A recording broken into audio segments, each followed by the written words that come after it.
If you're interested in learning how you can progress and pick up your speed, then I'm glad you clicked on this video. We're going to simplify how you can quickly create a professional talking head video using the Adobe Premiere keyboard shortcuts provided within the program. So here I have some footage dragged into my timeline. So this is my sequence. I have it titled Talking Head Video Example. And so the first thing I'm going to show you guys is go to your Edit tab right here, click on Edit, go down to Keyboard Shortcuts. That's also Control K or Control Alt K.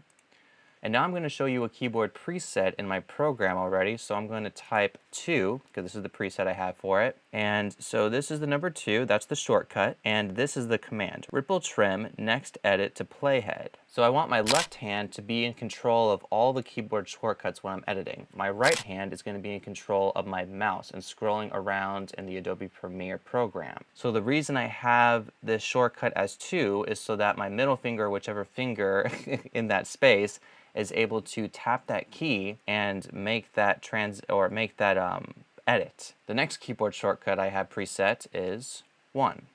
So what is 1? Let's go down. Here we go. Keyboard shortcut 1. Ripple trim previous edit to playhead. So pretty much what ripple trim previous edit to playhead is let's say you have your audio, your video right here. There's some extra space right here, and you have your playhead right here. If you press the 1 key, when you press the 1 key, you're taking all of this extra space and just deleting it. You're ripple trimming the stuff you do want over to the beginning of where the playhead starts. The next keyboard shortcut that I highly advise you add into your program is Shift-C. It's an add edit. So instead of pressing the C button and then clicking on the part of the timeline that you wanted to edit the sequence, instead you can watch where your playhead is, and then wherever the playhead is on the timeline, you just press Shift and C, and it makes a cut right on that time frame. So Shift-C, that's what I have, and again, using my left hand. And so with all those presets that we have now, let's put them to use. All right, now let's take our provided keyboard shortcuts that we have preset now, and let's use them in the post-production process. The first thing I'm gonna do is find where the video begins. This is recording the hook for the Halloween movie review. And so I went over here first because I saw that the audio waveform, this is where they started. I didn't go over here because I'm not going to be talking right here. My voice isn't that thick. And then I know I did a second take, or I probably said it again, so I went over here. So I know now I'm going to check over here. Did I say the same thing? Is this really the final? Nope, I said something different. So I'm going to go back here. I'm going to press 1. And now it's ripple trimming the edit. So I know everyone wants to hear the burning question. So there's that. And now I paused my playback head right here because what I'm going to do now is press Shift-C. And there I added an edit. I didn't have to worry about pressing C and then clicking on there and then adding the edit from there. Instead, I just pressed Shift-C and added the edit. So now I'm going to go to the next portion of the edit where it fits in after what I just said here. Yep, right here. So right before I start speaking, I'm going to press 1. And now it ripple trimmed everything on this end to the beginning of my last edit. So let's see how that transitions. Burning question. Is this actually there we go. Final movie of the entire Halloween franchise? So there's that. Now I'm going to press Shift-C and add another edit. And does Michael Myers actually die, or does he live? If I'm saying that, do I say that over here? I'm not going to answer either of them. Nope, I go into another thing.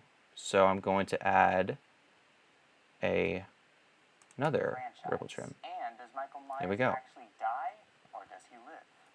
Cool. So now I've edited 3 different video segments. So I know everyone wants to hear the burning question. Is this actually the final movie of the entire Halloween franchise? And does Michael Myers actually die, or does he live?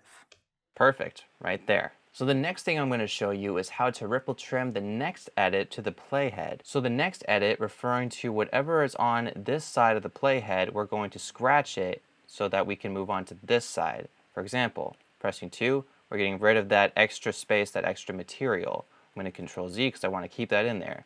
We're going to find a place in this edit where we can use that option. So right here I have some usable material, but I also have some dead space that I don't want in my edit. So what I'm going to do is press my number 2 key, which is my keyboard shortcut ripple trim to the next edit.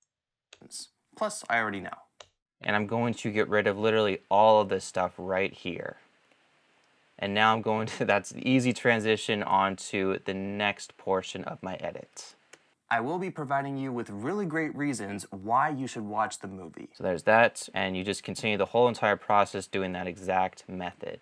And in case you're curious of how the final assembly cut turned out with that video, this is how everything was edited together. So I have all of these segments put together, and it was all through the ripple trimming process. If I go to my master sequence and go to part 1, everything is ripple trimmed together. Now, what if you ever come across a moment where your edits are ripple trimmed together, but the audio transitions are just terrible? The audio's cutting in, cutting out, and it just doesn't sound right. Well, if you click or tap the video right next to me, you can learn how to add a keyboard shortcut for default audio crossfade transitions. If you found this video helpful, be sure to hit the like button and subscribe. Thank you guys for your time, and I'll look forward to seeing you soon.